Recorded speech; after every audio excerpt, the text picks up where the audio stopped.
La loi de l'attraction peut se résumer ainsi: tes pensées attirent vers toi une réalité en adéquation avec la nature de ces pensées. Dans cette attraction, on a donc un découpage très net.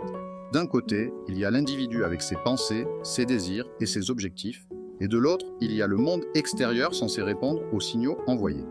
Cette loi est donc fondamentalement l'expression d'un dualisme. Il y a celui qui attire et ce qui est attiré, l'objet, l'événement, la personne. Avec cette méthode, les résultats sont franchement mitigés. Bien sûr, je ne dis pas que rien ne se passe, mais ce n'est pas la magie fluide et évidente espérée.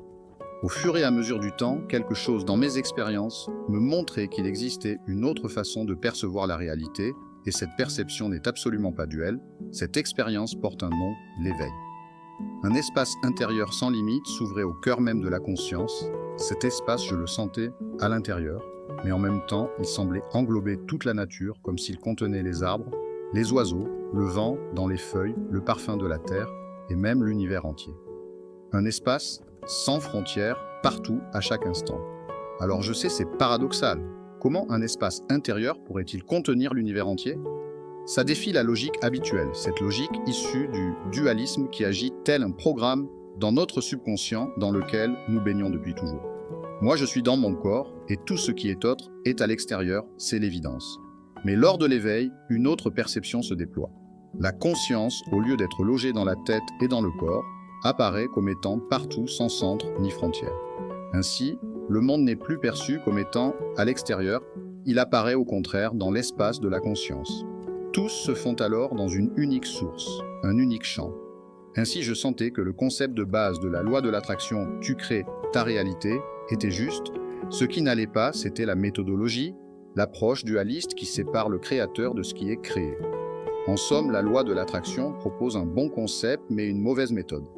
Quand je cessais de vouloir attirer, quand j'abandonnais tout effort pour manifester quelque chose de précis, les événements semblaient prendre une tournure parfaitement cohérente, comme si le flux de la vie se dirigeait naturellement dans la bonne direction. Imagine la différence avec la métaphore de la rivière. Au lieu d'essayer d'agir de l'extérieur sur le courant pour le diriger, tu réalises soudainement que tu es le courant. Tu n'es plus un individu qui cherche à diriger, tu es la source qui se manifeste.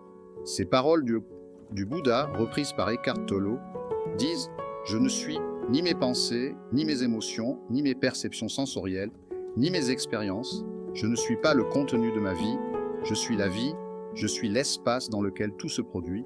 Je suis la conscience, je suis le présent, je suis. » Sens-tu la différence entre l'attraction par l'esprit et l'abandon à la conscience créatrice?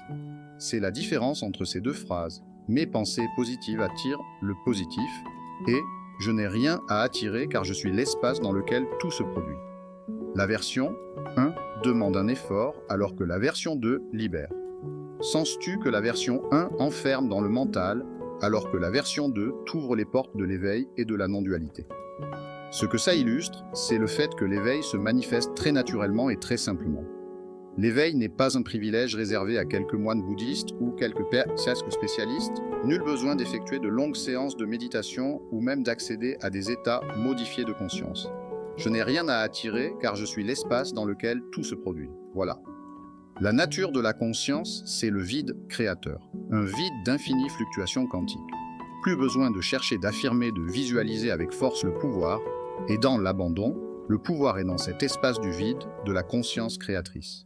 Le vide de de la conscience est la clé, c'est l'éveil à notre vraie nature. Alors toutes les possibilités s'ouvriront à toi.